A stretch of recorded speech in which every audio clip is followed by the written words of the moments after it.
We are going to discuss with you the history of the English literature. The story of English literature begins with the Germanic tradition of Anglo-Saxon settlers. Beowulf stands and it's a head.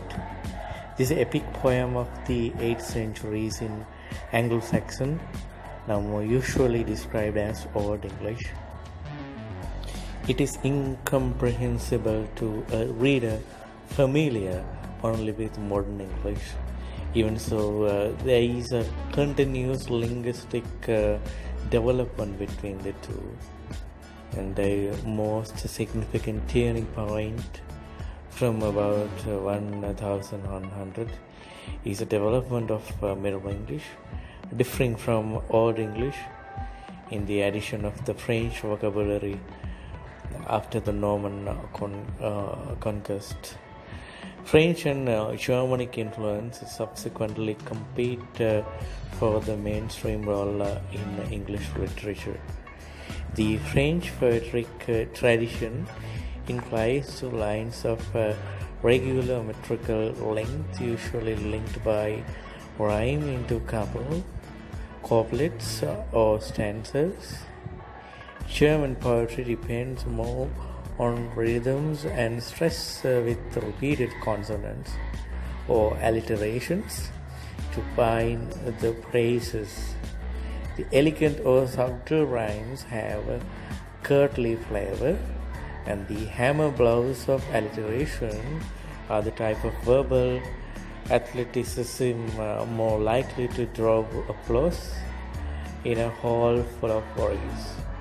Both traditions achieve a magnificent flowering in England in the late 14th century.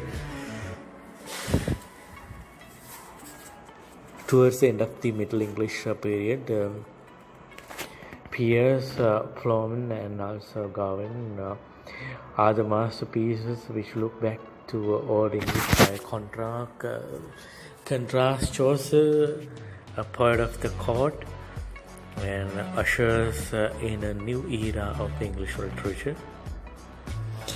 Pierce, Flamen and Sir Gawain in 14th century. Of these two great English alliterative poems, the second is entirely anonymous and the first virtually so. The narrator of Pierce, Flamen calls himself Will. Occasional references in the text suggested that his name may be the Langland. Nothing else apart from this poem is known of him. Pierce Flamen exists in 3 versions. The longest amounting is to more than 7,000 lines. It is considered probable that all 3 are by the same author. If so, he spends some 20 years from about 1367 adjusting and refining his epic creations. Pierce and Flamen is one of the group of characters searching for Christian truth in the complex settings of a dream. Though mainly a spiritual quest, the work also has a political element. It contains sharply observed details of a corrupt and materialistic age.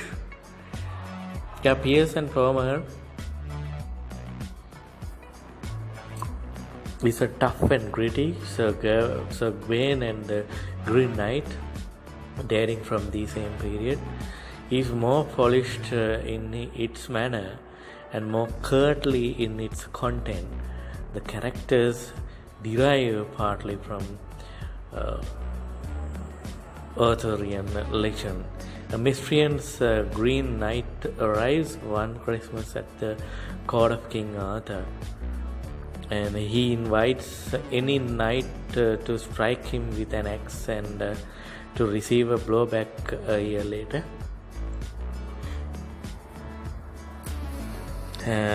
Gawain accepted the challenge. He cuts off the head of Green Knight, who rides away with his The rest of poem concerns Wayne a year later at the Green Knight's castle in the toil of love for the Green Knight's wife, and the subsequent visit, Wayne emerged with a little honor, and the Green Knight spares his life but sends him home to Arthur Court wearing the wife's girdle as a badge of shame, like that.